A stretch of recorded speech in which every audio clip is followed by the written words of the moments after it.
सी सुदर्शन रेड्डी ने एक press meet किया एसआईआर के ताल्लुक से। एसआईआर के बारे में कुछ क्वेश्चंस उनको जर्नलिस्ट रिपोर्टर्स ने पूछा और उसका जवाब सी सुदर्शन రెడ్డి साहब ने दिया। సో విద్యావంతులు ఫారాలు డౌన్లోడ్ చేసుకోండి, ఎన్యూమరేషన్ పత్రాలు నింపి ఇవ్వకపోతే డ్రాఫ్ట్ జాబితాలో పేరుండదు, రోహింగ్యాలకు ఓటు ఉంటే తొలగించాలని ఈఆర్ఓలను ఆదేశించాం बोल के बोल रहे थे। सो इसका मतलब ये है एन्यूमरेशन फॉर्म, एसआईआर का एन्यूमरेशन अगर फॉर्म आप फिल करके बीएलओस को नहीं देते तो ड्राफ्ट लिस्ट में, वोटर लिस्ट में आपका नाम नहीं रहता बोल के खुलेआम Sudarshan Reddy chief election officer बोल दिए। और रोहिंग्यास जो भी है इंडिया में वो लोगों को वोट नहीं रखते, हम निकाल देते बोल के बोल रहे। और पढ़े लिखे एडुकेटर्स जो भी लोग हैं वो लोग ऑनलाइन में फॉर्म फिलअप करके डाउनलोड करके बीएलओस को भी दियो बोल के एक बात इन्होंने कहा है। సో రాష్ట్రంలో 3.38 కోట్ల మందికి ఎన్యూమరేషన్ ఫారాలను అందిస్తున్నాం। సో తెలంగాణ స్టేట్ में 3.38 crores लोगों को एन्यूमरेशन फॉर्म्स दे रहे थे। సో వాటిని నింపి బిఎల్ఓలకు తిరిగి ఇవ్వకపోతే డ్రాఫ్ట్ ఓటర్ జాబితాలో పేరు ఉండబోదు।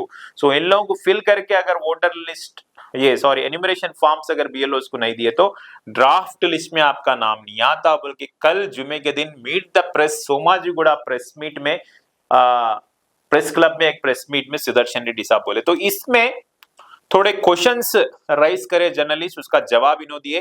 तो గ్రేటర్ హైదరాబాద్ సహా రంగారెడ్డి, మేడ్చల్, రంగారెడ్డి, సంగారెడ్డి జిల్లాలో బిఎల్ఓలకు కొత్త వారవడంతో ఫారాలు పంపిణీ ఆలస్యం అవుతుంది। So greater Hyderabad, Sangareddy, Rangareddy, Medchal, Malkajgiri districts में बीएलओस नए लोग रहने की वजह से जो है सो एन्यूमरेशन फॉर्म्स देने के लिए देरी हो रही।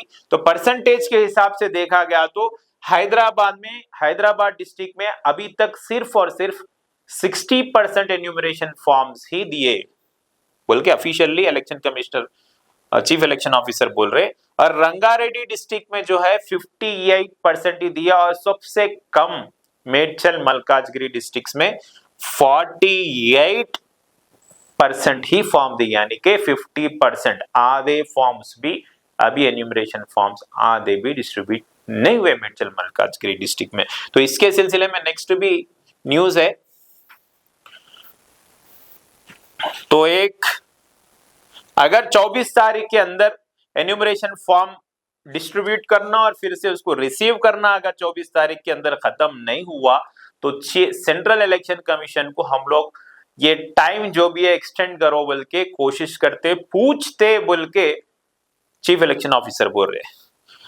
सो और एक जनों का यह सवाल था, हैदराबाद के कई इलाकों में बीएलओस जो है चाय की दुकानों में, होटलों में, उधर इधर झाड़ों के नीचे बैठ के, फंक्शन हॉल्स में, कमेटी हॉल्स में बैठ के फार्मा दे रहे। फिर ये कैसा ऐसा देना जायज है क्या बोल के कुछ लोग सवाल करे। तो साहब का बोलना एक है कि हैदराबाद में वोटर लिस्ट के बाद में एक वोटर एक के बाजू के एक डिस्ट्रिक्टों में रहे जैसा नहीं रहते।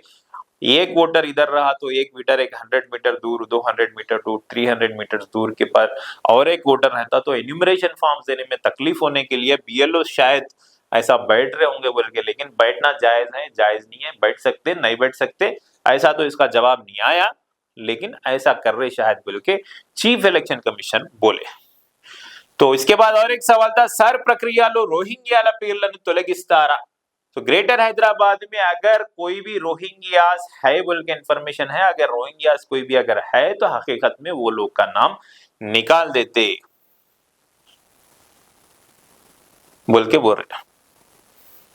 अगर 2002 के नाम में भी है तो रोहिंग्यास है तो निकाल देते बोल के बोल। डुप्लीकेट ఓట్లకు ఎలా అడ్డుకట్టు వేస్తున్నారు बोल, तो डुप्लीकेट वोटर्स को कैसा करने वाले हैं बोल के कोई सवाल करे जर्नलिस्ट साहब। तो बोल रहे सुदर्शन रेड्डी साहब के